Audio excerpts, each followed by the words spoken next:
আল্লাহ রাব্বুল আলামিন বলেন, যে ব্যক্তি গোলাম হওয়াকে অস্বীকার করে এবং অহংকার প্রদর্শন করে, আমি আল্লাহ রাব্বুল আলামিন তাদের পালানোর কোথার জায়গা নাই। আমি রাব্বুল আলামিন কিয়ামতের ময়দানে সবগুলোর এক জায়গা করে ফেলবো। আমরা যদি সঠিকভাবে আল্লাহর ইবাদত করতে পারি তাহলে বড় পুরস্কারটা শুনুন, সূরা কাহফের শেষ আয়াতে এসেছে, ফামান কানা ইয়ারজু লিকা রাব্বিহি ফালইআমাল আমালান সালিহা ওয়ালা ইউশরিক বিইবাদাতি রাব্বিহি আহাদা।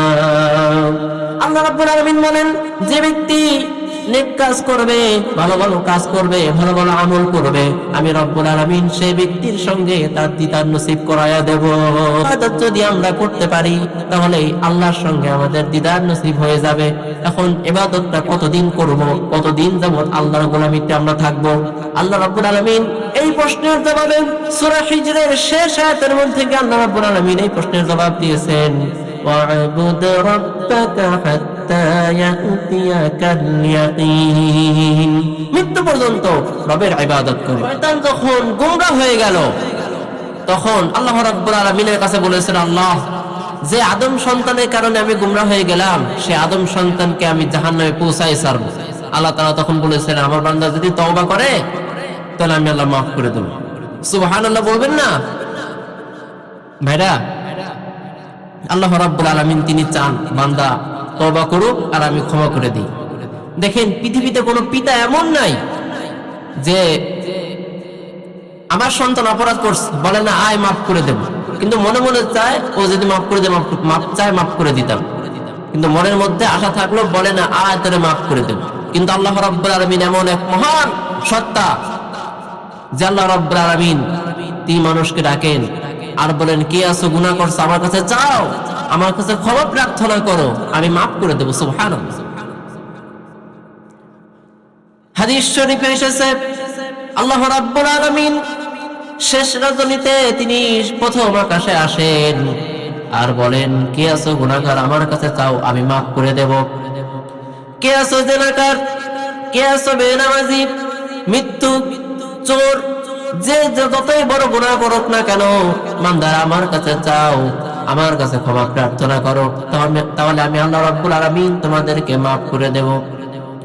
কোরআন কারীমের 24 নং পাঠ 3 নং আয়াতের 3 নং পৃষ্ঠার মধ্যে আল্লাহ রাব্বুল আলামিন বলেছেন, কুল ইয়া ইবাদিয়াল্লাযীনা আসরাফু আলা আনফুসিহিম লা তাকনাতু মির রাহমাতিল্লাহ ইন্নাল্লাহা ইয়াগফিরুয যুনুবা জামিআ ইন্নাহু হুয়াল গফুরুর রহিম।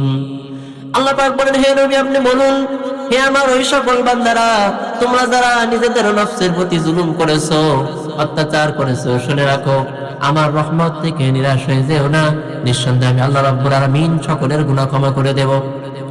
আল্লাহ রাব্বুল আলামিন তিনি চান গুনাহ ক্ষমা করে দিতে। হাদিস শরীফে এসেছে, মুসলিম শরীফের হাদিস এসেছে, আল্লাহ রাব্বুল আলামিন রাতে তার রহমতের হাত তিনি প্রসারিত করেন দিনের পাপীদের জন্য, আবার দিনের বেলায় রহমতের হাত প্রসারিত করেন রাতের পাপীদের জন্য।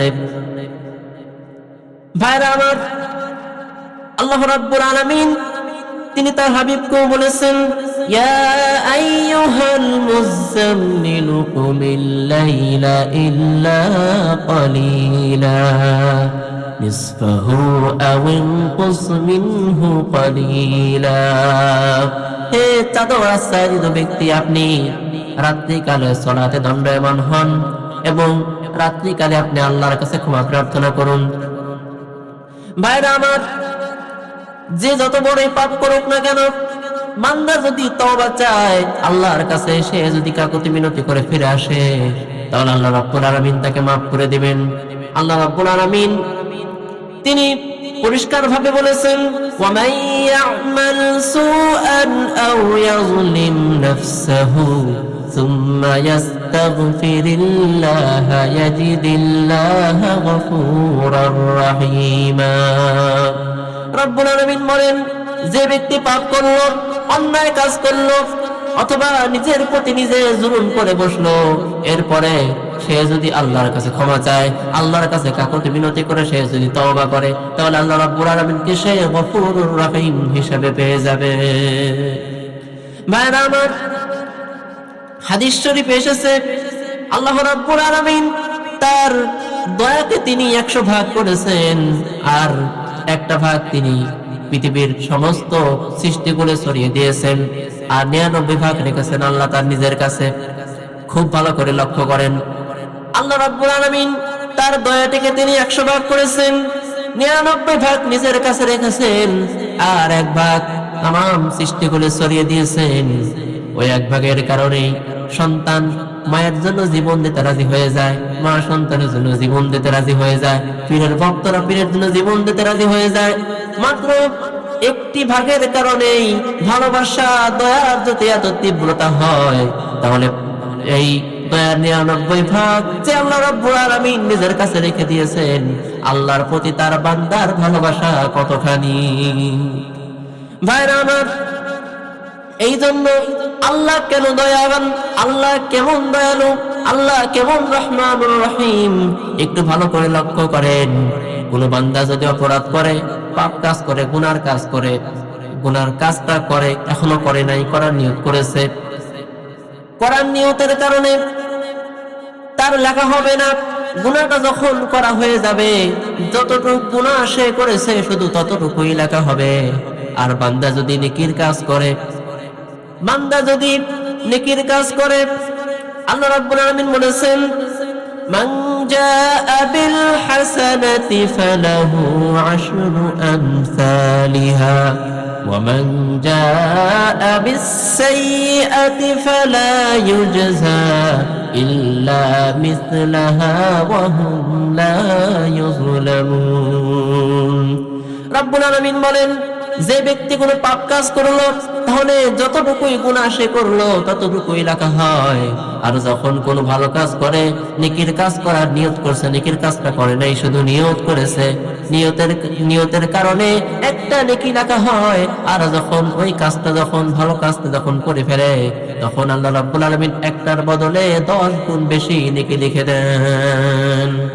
আল্লাহ রাব্বুল আলামিন তিনি তেমন রহমান, তিনি তেমন রহিম, তিনি তো বান্দাকে যেভাবে হোক না কেন, যেন কোনো প্রকারে হোক না কেন, বান্দাকে তিনি পাশ করে দিয়ে তিনি জান্নাতে দিতে চান। তিনি তো রহমানুর রহিম।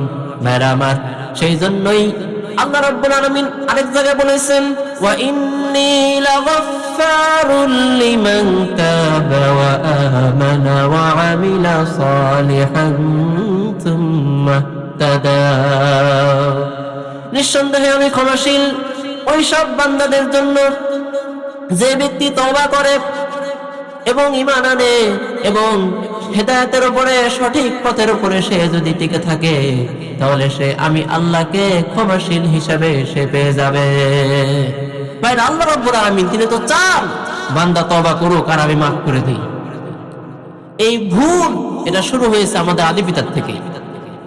আদি পিতা হযরত আদম আলাইহিস সালাম যখন ভুল করে জান্নাতের ওই গাছের ফল যখন তিনি খেয়ে ফেললেন, এরপরে তিনি আল্লাহ রাব্বুল আলামিন তিনাদেরকে পাঠিয়ে দিলেন দুনিয়াতে।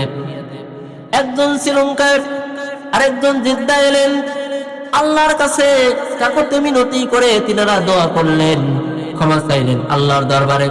আল্লাহ রাব্বুল আলামিন তাদের ওই দোয়া, তাদের ওই ক্ষমা প্রার্থনার বাক্যগুলি কোরআনে উঠায় দিলেন। কোন সুবহানাল্লাহ। আল্লাহ রাব্বুল আলামিন আমাদের আদি পিতা হযরত আদম আলাইহিস সালাম এবং হাওয়া আলাইহিস সালাম তারা কিভাবে আল্লাহর কাছে কাকুতি মিনতি করে দোয়া করেছিলেন, তাদের এই দোয়ার বাক্যগুলি আল্লাহ রাব্বুল আলামিন কোরআনে উঠায় দিলেন। ক্বালা রাব্বানা যালামনা আনফুসানা ওয়া ইল্লাম তাগফির লানা ওয়া তারহামনা লানাকুনান্না মিনাল খাসিরিন। পারেন সবাই? সবাই পড়েন। রব্বানা যালামনা আনফুসানা ওয়া ইল্লাম তাগফির লানা ওয়া তারহামনা লানাকুনান্না মিনাল খাসিরিন। রব্বানা, হে আমাদের রব, আমি আমার নিজের নফসের প্রতি জুলুম করেছি, অত্যাচার করেছি। এখন তুমি যদি আমাকে ক্ষমা না করো, আমাকে যদি মাফ না করো, তাহলে আমি ক্ষতিগ্রস্তদের অন্তর্ভুক্ত হয়ে যাব। আল্লাহ রাব্বুল আলামিন তাদের দোয়া কবুল করলেন এবং তাদের দোয়া কবুল করে তাদেরকে মিলন করায় দিলেন। আরাফার ময়দানে তারা পৃথিবীতে চলে এলেন। তারা আল্লাহর কাছে ক্ষমা প্রার্থনা করেছিলেন, আল্লাহর শেখানো ভাষা দিয়ে তারা দোয়া করেছিলেন। আল্লাহ রাব্বুল আলামিন তাদের দোয়ার সিস্টেম আমাদের দেখায় দিলেন। আমরা দৈনিক 5 ওয়াক্ত নামাজের মুনাজাতে আল্লাহর কাছে এই দোয়াটাই করি। ভাইরা আমার, আল্লাহ রাব্বুল আলামিন তিনি চান বান্দা গুনাহ করুক আর ক্ষমা চাক। হাদিস শরীফে এসেছে, এই পৃথিবীতে মানুষ যদি গুনাহ না করত, সমস্ত মানুষ যদি ফেরেশতা হয়ে যেত, কোনো মানুষই যদি গুনাহ না করত, তাহলে আল্লাহ রাব্বুল আলামিন এই মানব জাতিকে পৃথিবীর থেকে উঠায় দিয়ে এমন একটা জাতি পৃথিবীতে আনতেন। এই পৃথিবীর থেকে আল্লাহ রাব্বুল আলামিন মানুষ গুনাহ না করলে এই পৃথিবীর থেকে মানুষ উঠায় দিয়ে এমন একটা জাতি পৃথিবীতে আনতেন, যে জাতি খালি গুনাহ করত আর আল্লাহর কাছে তারা ক্ষমা চাইতো। আল্লাহ রাব্বুল আলামিন তার কাছে তওবা চাওয়া হোক, এটা তিনি চান। আর দোয়ার পদ্ধতি বিভিন্ন জায়গায় শিখায় দিয়েছেন, বান্দারা আমার কাছে এভাবে দোয়া করো। দুনিয়া আখিরাত উভয় জগতে যদি কল্যাণ পেতে চাও, পৃথিবীর মানুষ দুনিয়া আখিরাত উভয় জগতে কল্যাণ পেতে চায়, শুধু জান্নাত চাই মরার পরে, আর দুনিয়া 12টা বাজুক, এটা পৃথিবীর মানুষ চায় না। তাই আল্লাহ রাব্বুল আলামিন পৃথিবীর মানুষ যেন দুনিয়া এবং আখিরাত উভয় জগতে যদি কল্যাণ করতে চায়, উভয় জগতেই যদি কামিয়াবি হতে চায়, তাহলে আল্লাহ রাব্বুল আলামিন তাদের জন্য দোয়া শিখায় দিয়েছেন। বান্দা আমার কাছে এইভাবে দোয়া করো। আল্লাহর শেখানো ভাষা দিয়ে আমরাও দোয়া করি, রব্বানা আতিনা ফিদ দুনিয়া হাসানাহ। কি আপনারা পারেন না? সবাই পড়েন, রব্বানা আতিনা ফিদ দুনিয়া হাসানাতাও ওয়া ফিল আখিরাতি হাসানাহ وقنا عذاب النار। ربنا হে আমাদের প্রভু, তুমি দুনিয়া এবং আখিরাত উভয় জগতে আমার কল্যাণময় করো, মঙ্গলময় করো এবং জাহান্নামের কঠিন আযাব থেকে আমাদেরকে বাঁচাও। আল্লাহর শিখানো দোয়া, আল্লাহর শিখানো ভাষা দিয়ে আমরা আল্লাহর কাছে দোয়া করব, তাহলে আল্লাহ তাআলা আমাদের দুনিয়া এবং আখিরাত উভয় জগতে কল্যাণময় করবেন। কোন সুবহানাল্লাহ, জোরে বলেন সুবহানাল্লাহ। ভাইরা আমার, হাদিস শরীফের মধ্যে এসেছে, বনী ইসরাইলের একজন লোক, সেই লোকটি 99টি খুন করেছে। 99টা খুন করার পর একজন আলেমের কাছে গিয়ে বলতেছেন, আমি তো 99টা খুন করছি, এখন আল্লাহ কি এই এত বড় গুনাহ আবার মাফ করবে নাকি? কি করা যায় এখন বলো? সে আলেমটি বললেন, তোমার এই গুনাহ জীবনেও মাফ হবে না। তাকে হত্যা করলো, তরবারি দিয়ে তার গর্দান কেড়ে নিল। এরপরে 100টা খুন যখন পূর্ণ হয়ে গেল, আরেকজনের কাছে গিয়ে বলে, আমি তো এরকম 100টা খুন করছি, কত বড় অন্যায় করছি, আল্লাহ গুনাহ মাফ করবে নাকি? বড় একজন আলেমের বাড়ি দেখায় দাও, তার কাছে গিয়ে আমি তওবা করব। আলেমের বাড়ি দেখায় দেওয়া হলো। আলেমের বাড়ি যখন দেখানো হলো, তিনি আলেমের বাড়িতে দৌড়ায় চলে গেলেন। মাঝখানে আজরাইল এসে হাজির হয়ে গেল, মালাকুল মউত এসে হাজির হয়ে গেল। এরপরে গজবের ফেরেশতা, রহমতের ফেরেশতা, উভয় ফেরেশতারা চলে এলো। ফেরেশতারা পরস্পর মারামারি শুরু করলো, কে কান কবজ করবে। গজবের ফেরেশতারা বলে আমরা করব, রহমতের ফেরেশতারা বলে আমরা করব। আল্লাহ রাব্বুল আলামিন অর্ডার করলেন, জমিন মাপা হোক। জমিন মেপে ওই আলেমের বাড়িতে যদি বেশি অগ্রসর হয়ে থাকে, তাহলে রহমতের ফেরেশতারা করবে, আর যদি আলেমের বাড়িতে কম অগ্রসর হয়ে থাকে, তাহলে গজবের ফেরেশতারা জান কবজ করবে। জমিন মাপা হলো, জমিন মেপে দেখা গেল আল্লাহ রাব্বুল আলামিন তিনি এটাই দেখাই দিলেন, সে যেহেতু আলেমের বাড়িতেই বেশি অগ্রসর হয়েছে, জমিন আধ হাত কিংবা 1 হাত বেশি এসে গেছে আলেমের বাড়ির দিক।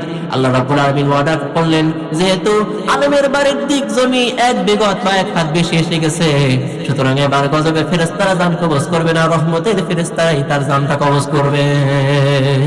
ভাইরা আমার, আল্লাহ রাব্বুল আলামিন রহমানুর রহিম, তিনি চান বান্দা গুনাহ করুক আর আমি ক্ষমা করে দেই।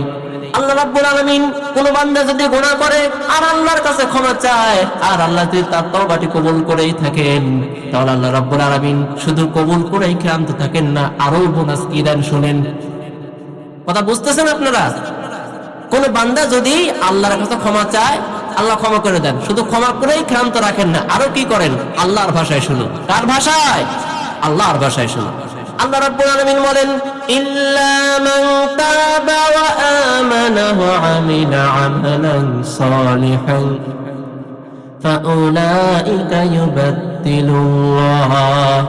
فأولئك يبدل الله سيئاتهم حسنات وكان الله غفورا رحيما যে ব্যক্তি পাপ করলো আর পাপ করার পরে সে যদি আল্লাহর কাছে তওবা চায়, আল্লাহর কাছে ক্ষমা প্রার্থনা করে, আল্লাহ রাব্বুল আলামিন তার গুনাহ মাফ করে দেন। শুধু গুনাহ মাফ করে ক্ষান্ত রাখেন না, প্রত্যেকটা গুনার বদলতে একটা করে নেকি তার আমলনামায় লিখে দেন। কারণটা হলো ওয়া কানা আল্লাহু গফুরুর রহিমা, তিনি ক্ষমাশীল, তিনি দয়ালু। সুবহানাল্লাহ। মায়েরা আমার, আল্লাহ রাব্বুল আলামিন তিনি তেমন দয়ালু, তিনি চান বান্দা গুনাহ করুক আর আমার কাছে ক্ষমা চাক। আমি আপনি কি করি না করি, মনের অবস্থা আল্লাহ জানেন। প্রকাশ্যে কি করি পৃথিবীর মানুষ দেখে, মনে কি করেন গোপনে করে কি করেন পৃথিবীর মানুষ দেখে না, কিন্তু আল্লাহ রাব্বুল আলামিন দেখেন কিনা কোন। সুতরাং আল্লাহ রাব্বুল আলামিন মানুষের মনের অবস্থা জানেন, তিনি দোয়াও ক্ষমা করেন। আল্লাহ রাব্বুল আলামিন বলেন মা ইয়াকুনু মিন নাজওয়া সালাসাতিন ইল্লা হুয়া রাবিউহুম ولا خمسة إلا هو سادسهم ولا أدنى من ذلك ولا أكثر إلا هو معهم أينما كانوا বান্দারা শুনে রাখো, তোমরা যেখানে যে কাজ করো না কেন, তোমরা যেখানে তিনজন সেখানে চতুর্থ আমি আল্লাহ, যেখানে তোমরা চারজন সেখানে পঞ্চম আমি আল্লাহ, যেখানে তোমরা পাঁচজন ওখানে মনে করো ষষ্ঠ আমি আল্লাহ। বান্দারে যেখানেই তুমি থাকো না কেন, আমি আল্লাহ রাব্বুল আলামিন মনে করো সেখানেই আছি। আল্লাহ রাব্বুল আলামিন তিনি আমি আপনি কি করি না করি সবকিছু আল্লাহ রাব্বুল আলামিন অবগত আছেন, সবকিছু তিনি সর্বদা পর্যবেক্ষণ করেন, দেখেন কি করি না করি। কিয়ামতের ময়দানে সবকিছুর পুঙ্খানুপুঙ্খ হিসাব নেওয়া হবে। এই জন্য পৃথিবীর মানুষ, পৃথিবীর পরিবেশটা তো এমন, যেখানে পরিবেশটাই তো গুনার, পরিবেশটাই গুনার সয়লাভ। চতুর্দিকে যেখানেই তাকাবেন সেখানে শুধু গুনার সয়লাভ, ঠিক কিনা? পৃথিবীর যেখানেই তাকান সেখানেই শুধু গুনার সয়লাভ। এই গুনার সয়লাভ, গুনার আবহাওয়া যেখানে আছে এখানে থাকা অবস্থায় গুনাহ করাটাই স্বাভাবিক। আর গুনাহ হওয়ার পরে আল্লাহর কাছে ক্ষমা চাইতে হবে, আল্লাহ তো এটাই চান। ভাইরা আমার, আল্লাহ রাব্বুল আলামিন তিনি বলেছেন বান্দারা শেষ রাতে তাহাজ্জুদের নামাজ পড়ো আর আমার কাছে ক্ষমা চাও। আল্লাহ রাব্বুল আলামিন শেষ রাতে প্রথম আকাশে আসেন এবং ডেকে ডেকে বলেন কে কোন গুনাহ করেছে আমার কাছে ক্ষমা চাও। ওই সময় যখন যে সমস্ত বান্দারা তাহাজ্জুদের নামাজ পড়ে আল্লাহর কাছে যখন কান্দে, আল্লাহ রাব্বুল আলামিন ওই সময় ফেরেশতাদের জিজ্ঞাসা করেন আমার এই বান্দারা কান্দে কেন? ফেরেশতারা বলে আল্লাহ তুমি তো ভালো করে জানো। আল্লাহ পাক বলেন ও ফেরেশতারা কিসের জন্য কাঁদে তা কি তোমরা জানো? ওরা আমার জাহান্নাম দেখলো না, জান্নাত দেখলো না, কিয়ামতের ভয়াবহ অবস্থা দেখলো না, শুধু আলেমদের কথাই শুধু শুনলো, কোরআনের কথা হাদিসের কথা। আর আলেমরা ওয়াজে বিভিন্ন জায়গায় যেসব কথা বলেছে তাদের কথাকে সত্য মনে করে আমাকে না দেখে এরকম তাহাজ্জুদের নামাজ পড়ে আমার কাছে কাঁদতেছে।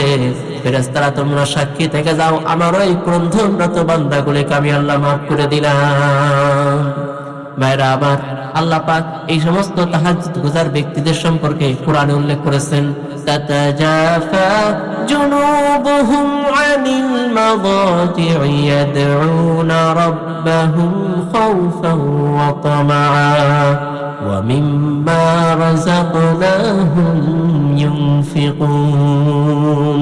তারা তো নিদ্রা থেকে তাদের পার্শ্বদেশকে আলাদা করে রেখেছে, তাদের রবকে ভয় করে, তাদের রবের ভয় এবং আশা আকাঙ্ক্ষা নিয়ে তারা তাদের পার্শ্বদেশকে নিদ্রা থেকে বিচ্ছিন্ন করে রেখে দিয়েছে। আল্লাহ রাব্বুল আলামিন এই কথাটিকে আরো পরিষ্কার ভাবে সূরা যারিয়াতের মধ্যে বলেছেন কানু কালিলাম মিনাল লাইলি মা ইয়াহজাউন ওয়া বিল আসহারি হুম ইস্তাগফিরুন। তারা রাতের খুব কম অংশে তারা ঘুমায় আর বাকি রজনীতে তারা শেষ রাতে তাহাজ্জুদের নামাজ পড়ে আল্লাহর কাছে ক্ষমা চায়। ভাইরা আমার, রোমকদের সঙ্গে যুদ্ধ হতেছে সাহাবা একরামের। রোমকরা কিছুতেই সাহাবীদের সাথে পেরে উঠতেছে না। রোমক সেনাপতি বললেন, কিসের জন্য সাহাবীদের সাথে জিতে উঠা যাইতেছে না? তোমরা দেখে আসো রাতের বেলা এরা করাটা কি। হয়তো বা রাতের বেলায় গোপনে এমন কিছু তারা করে যার কারণে দিনের বেলা যুদ্ধে তাদের সঙ্গে পারা যায় না। দেখে আসো রাতের বেলায় করেটা কি। সেনাপতি গোয়েন্দা বিভাগের লোক পাঠিয়ে দিলেন। গোয়েন্দা বিভাগের লোক ওখানে সারা রাত ঘুরে ঘুরে এরপরে মুনিবের কাছে গিয়ে রিপোর্ট করলেন, যাদেরকে দিনের বেলায় বীর মুজাহিদ বলে ময়দানে যাদের আমরা দেখি, আমরা দেখে এলাম, সেখানে গিয়ে দেখে এলাম রাতের আধারে তারা কেউ তো কোনধনরত অবস্থায় সিজদায় পড়ে আছে, কেউ তো মুনাজাতে আল্লাহর কাছে কাঁদতেছে, কেউ তাহাজ্জুদ নামাজ পড়তেছে, কেউ কোরআন তেলাওয়াত করতেছে। এই অবস্থায় তাদেরকে দেখে এলাম। সেনাপতি রিপোর্ট শোনার পরে বললেন যে ওই জাতির সঙ্গে যুদ্ধ করা আমাদের আত্মহত্যার শামিল। তার মানে হলো যে জাতির নৈতিক মান এত ঊর্ধ্বে, ওই জাতির সঙ্গে যুদ্ধ করা মানে আমাদের আত্মহত্যার শামিল। তার মানে কিছুতেই এদের সঙ্গে পারা যাবে না। যারা তাহাজ্জুদের নামাজ পড়ে আল্লাহর কাছে কান্নাকাটি করে, এদের সঙ্গে জিহাদের জীবনও পারা যাবে না। যারা আল্লাহকে খুশি করে, যাদের সাথে আমার রব আছে, যাদের সাথে আমার মনিব আছে, যাদের সাথে আল্লাহ আছে, তাদের ভয় নাই, কোনো কিছুতেই তাদেরকে কেউ কাবু করতে পারবে না। তাদের সাথে কে আছে? বলেন কে আছে? আল্লাহ আছে। আপনারা তো সবই দেখেছেন, দেখতেছেন না? সব চোখের সামনে সব দেখতেছেন কিনা? আলেম ওলামাদের চোখের পানি কোনোদিন বিফলে যায় না। আল্লাহ তাআলা তাহাজ্জুদ গুজার যারা, আল্লাহ ওয়ালা যারা, নামাজি যারা, আল্লাহ তাআলা তাদের চোখের পানি কোনোদিন বিফলে দেন না। আল্লাহ তাআলা দেখা যায় তারাই পরবর্তী বিজয় হয়, আর যারা উল্টা পাল্টা করে সামান্য কিছুদিন ক্ষমতা দিয়ে আল্লাহ পাক লাথি দিয়ে নামায় দেন। ঠিক কিনা ভাইরা আমার? আল্লাহ রাব্বুল আলামিন তিনি তওবা কবুল করতে ভালোবাসেন। বান্দা গুনাহ করবে আর আল্লাহর কাছে ক্ষমা চাবে, আল্লাহ পাক এটাই চান। মুসলিম শরীফের হাদিসে এসেছে, আল্লাহর নবী সাহাবীদেরকে বলেছেন, ও সাহাবীরা শোনো, কোন বান্দা যদি উটে আরোহণ করে এবং উটে উঠে সে যদি খাদ্য বস্ত্র পানীয় নিয়ে সে যদি সামনের দিকে চলে যায়, সামনের দিকে অগ্রসর হয়, যেতে যেতে মরুভূমিতে চলে গেল। মরুভূমিতে গিয়ে হঠাৎ দেখলো তার উট হারিয়ে গিয়েছে। খাদ্য বস্ত্র এবং প্রয়োজনীয় সামগ্রী সবকিছু উটের উপরে ছিল, সবকিছু হারিয়ে গিয়েছে। এই অবস্থায় তার পেরেশানিটা কেমন হয়? সাহাবা একরাম বলেন, ইয়া রাসূলুল্লাহ, এর থেকে পেরেশানি তার তো আর কিছুই হতে পারে না। উটের মরুভূমি হারায় গেছে এবং খাদ্য বস্ত্র পানীয় প্রয়োজনীয় সমস্ত কিছু হারায় গেছে, তার এর থেকে কষ্ট আর কিছুই হতে পারে না। আল্লাহর হাবিব বললেন, ও সাহাবীরা শোনো, একজন বান্দা উট নিয়ে মরুভূমিতে যাওয়ার পর উট হারায় গেল, খাদ্য পানীয় প্রয়োজনীয় বস্তু সবকিছু হারায় গেল। হঠাৎ করে দেখলো উট ফিরে এসেছে, বলো তার কেমন লাগে? সাহাবীরা বললেন, ইয়া রাসূলুল্লাহ, এর থেকে খুশির, এর থেকে আশার, এর থেকে শান্তির তার আর কিছুই হতে পারে না। হুজুর বললেন, ও সাহাবীরা শোনো, কোন বান্দা যদি নাফরমান হয়ে যায়, ইসলাম থেকে এরাজ হয়ে যায়, ইসলাম থেকে বের হয়ে যায়, সে যদি গুনাহ করতে করতে সীমা অতিক্রম করেও এরপরে সে যদি সঠিক পথে ফিরে আসে, উটহারা ব্যক্তি উট পাওয়ার পর যেমন খুশি হয়, আল্লাহ রাব্বুল আলামিন এর থেকে লক্ষ কোটি গুণে বেশি খুশি হয়ে যায়। ভাইরা আমার, আল্লাহ রাব্বুল আলামিন তিনি তো ক্ষমাশীল, তিনি মাফ করে, তিনি বান্দাদেরকে মাফ করে দেওয়ার জন্য তিনি প্রস্তুত রয়েছেন। আল্লাহ রাব্বুল আলামিন, আমরা যদি আল্লাহকে ডাকি আর যদি মনে করি, হে আল্লাহ তুমি আমার দোয়া অবশ্যই কবুল করবে, বিশ্বাস নিয়ে বলতেছি, আল্লাহ রাব্বুল আলামিন এই তওবা যদি কবুল নাও করেন, খুব ভালো করে লক্ষ্য করেন, আমি আপনি আল্লাহর কাছে তওবা চাইলাম, আল্লাহ পাক যদি এই তওবাটা কোনো ক্রমে কবুল যদি নাও করেন, আমার আপনার জীবনে যদি কোনো বড় বিপদ এসে থাকে, এই তওবা কবুল না করে আল্লাহ রাব্বুল আলামিন সেই বড় বিপদ আমার আপনার থেকে কাটাইয়া দেয়। হাদিসের কথা, কিসের কথা? হাদিসের কথা। ভাইরা আমার, আল্লাহ রাব্বুল আলামিন তিনি বান্দার নিকটবর্তী।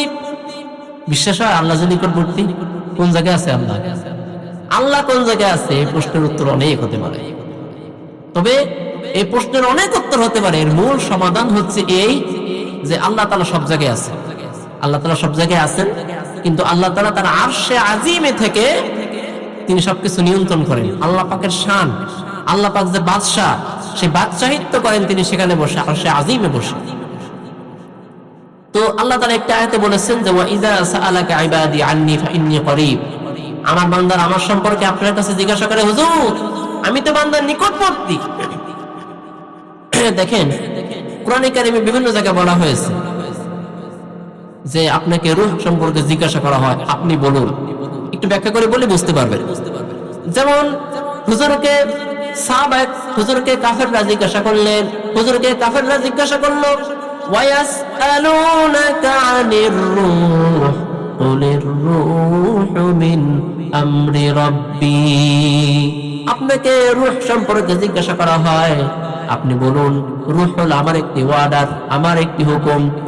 আবার প্রশ্ন করা হলো ইয়াসআলুনাকা আনিল আহিল্লাহ কুল হিয়া মাওয়াকিতু লিন-নাস, আপনাকে চাঁদ সম্পর্কে জিজ্ঞাসা করা হয়, আপনি বলুন চাঁদ আল্লাহ রাব্বুল আলামিন আকাশে একটা ক্যালেন্ডার ঝুলায় রেখে দিয়েছেন মাস গণনা করার জন্য, সুনির্দিষ্ট একটা ক্যালেন্ডার আকাশে ঝুলায় রেখে দিয়েছেন। আবার প্রশ্ন করা হলো ইয়াসআলুনাকা আনিল আনফাল কুলিল আনফালু লিল্লাহি ওয়ার রাসূল, আপনাকে গনিমতের মাল সম্পর্কে জিজ্ঞাসা করা হয়, আপনি বলুন গনিমতের মাল আল্লাহ এবং তার রাসূলের জন্য। আবার প্রশ্ন করা হলো ইয়াসআলুনাকা আনিল খামরি ওয়াল মাইসির কুল ফীহিমা ইসমুন কাবীরুন ওয়া মানাফিউ লিন-নাস, আপনাকে মদ জুয়া সম্পর্কে জিজ্ঞাসা করা হয়, আপনি বলুন মদের মধ্যে উপকারিতাও আছে অনুপকারিতাও আছে। মদের মধ্যে উপকারটা হলো মদ খেলে সাময়িক সময়ের জন্য আপনার শক্তি বেড়ে যায়, এর বাইরে আর কোনো কল্যাণ নাই। কিন্তু মদ খেলে মানুষ মাতাল হয়ে যায়, এক সময় ইসলাম থেকে সে খারিজ হয়ে যেতে পারে। সুতরাং মদের মধ্যে উপকারিতাও আছে অনুপকারিতাও আছে। এরকম ভাবে কোরআনে কারিমে যেখানে বলা হলো নবী আপনাকে প্রশ্ন করা হয় এই সম্পর্কে, আপনি বলুন এরকম এরকম, আপনি বলুন কুল, আপনি বলুন, এই কথাটি মাঝখানে রেখে অন্তরায় রেখে কথাটি বলেছেন। কিন্তু যখন প্রশ্ন করা হলো ওয়া ইযা সাআলাকা ইবাদি আন্নী, আমি আল্লাহ কোন জায়গায় সম্পর্কে যখন প্রশ্ন করা হয় তখন কুল আপনি বলুন না বলে আল্লাহ পাক ডাইরেক্ট বললেন ফাইন্নী করিব, আমি তো নিকটবর্তী। আচ্ছা আল্লাহ কতটুকু নিকটবর্তী শুনেন, ওয়া নাহনু আকরাবু ইলাইহি মিন হাবলিল ওয়ারিদ, যেই সাহারা রগের উপর আমার আপনার মাথা দাঁড়ানো আছে আল্লাহ রাব্বুল আলামিন এই রগের থেকেও বেশি নিকটবর্তী। আল্লাহ তাআলা নিকটবর্তী, সে আল্লাহকে একটু ডাকেন না, সবাই আল্লাহকে একটু ডাকেন সুবহানাল্লাহ আলহামদুলিল্লাহ লা ইলাহা ইল্লাল্লাহ, সবাই সুবহানাল্লাহ আলহামদুলিল্লাহ লা ইলাহা ইল্লাল্লাহ, সুবহানাল্লাহ আলহামদুলিল্লাহ লা ইলাহা ইল্লাল্লাহ, সুবহানাল্লাহ আলহামদুলিল্লাহ লা ইলাহা ইল্লাল্লাহ, সুবহানাল্লাহ আলহামদুলিল্লাহ লা ইলাহা ইল্লাল্লাহ, লা ইলাহা ইল্লাল্লাহ মুহাম্মাদুর রাসূলুল্লাহ। ভাইরা আমার, আমি প্রথমে শুরু করেছিলাম আত্মা ইবন তওবাকারী, এরপরে বলা হয়েছে আল আবিদুল ইবাদতকারী। এই আয়াত যে আয়াত আমি প্রথমে তেলাওয়াত করেছি এতে 8টা গুণ বর্ণনা করা হয়েছে।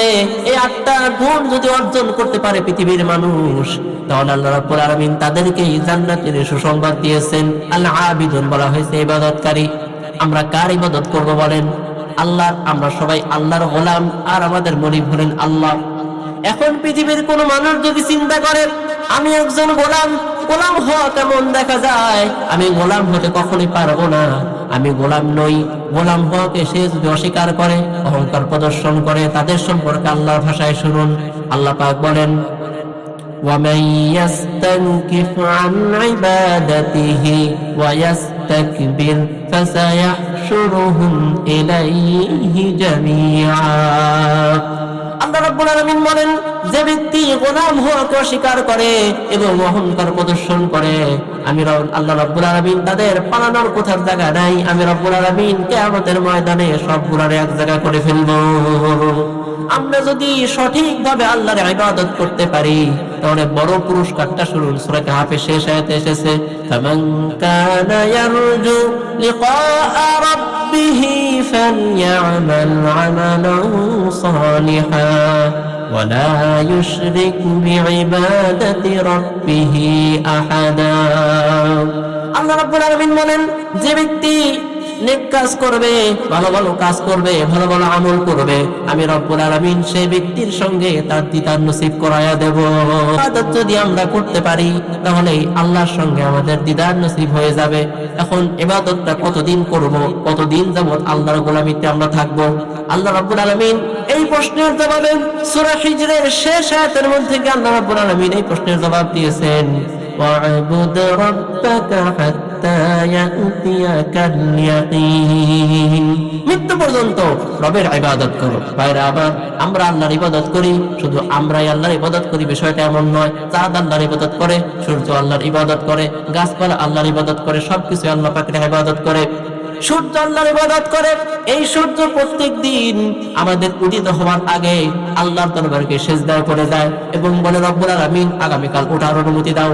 আল্লাহ রব্বুল আলামিন তিনি যদি ওঠার অনুমতি দেন তাহলে এই সূর্য ওঠে। আল্লাহ রব্বুল আলামিন অনুমতি না দিলে সূর্য ওঠে না। আল্লাহর দরবারে গিয়ে সূর্য সিজদায় পড়ে থাকে। একদিন তেমন হবে সূর্য অনুমতি চাবে কিন্তু সূর্যকে অনুমতি দেওয়া হবে না। হাদিস শরীফে এসেছে, একদিন এমন হবে সূর্য দৈনিক যেহেতু আল্লাহর দরবারে সিজদায় পড়ে, একদিন সিজদায় পড়বে কিন্তু উঠার অনুমতি দেওয়া হবে না। আল্লাহর পক্ষ থেকে বলা হবে, হে সূর্য উঠার দরকার নাই, বরং পশ্চিম দিক থেকে উদিত হও। প্রত্যেক দিন তো তুমি পূর্ব দিক থেকে উদিত হও, আজকে একটু পশ্চিম দিক থেকে উদিত হও। সেদিন সূর্য পশ্চিম দিক থেকে উদিত হবে, তখন আর কারোর ইবাদত কবুল করা হবে না। কিয়ামতের বড় আলামত শুরু হয়ে যাবে।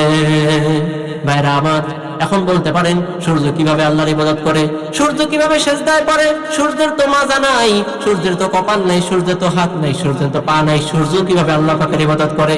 এই প্রশ্নের জবাব হলো, সূর্য যেহেতু আল্লাহ রাব্বুল আলামিনের দরবারে আরশে আজিমের নিচে যেহেতু আকাশ, আর আকাশের নিচে যেহেতু সূর্য, তার মানে বোঝা গেল যে এই আরশের নিচে হলো আকাশ, আকাশের নিচে সূর্য, সূর্য আল্লাহ পাকের দৈনিক হুকুম পালন করে। এটাই কেমন যেন সিজদায় পরিণত হয়ে যায়। আল্লাহ রাব্বুল আলামিন আমাদের সকলকে আজকে যতটুকু আলোচনা করলাম, আত্তা এবং আল আবিদুন পয়েন্ট ছিল 8টা থেকে 2টা আলোচনা করলাম। আল্লাহ তাআলা আমাদের সকলকে তওবা করার তৌফিক দান করুক, আর বেশি বেশি আল্লাহ পাকের ইবাদত করার তৌফিক দান করুক। আল্লাহ তাআলা আমাদের সকলকে বুঝবার এবং আমল করার তৌফিক দান করুক। আমরা বলি আমিন। যারা বলি আমিন। ওয়া আখিরু দাওয়ানা আনিল হামদুলিল্লাহি রাব্বিল আলামিন। আসসালামু আলাইকুম ওয়া রাহমাতুল্লাহি ওয়া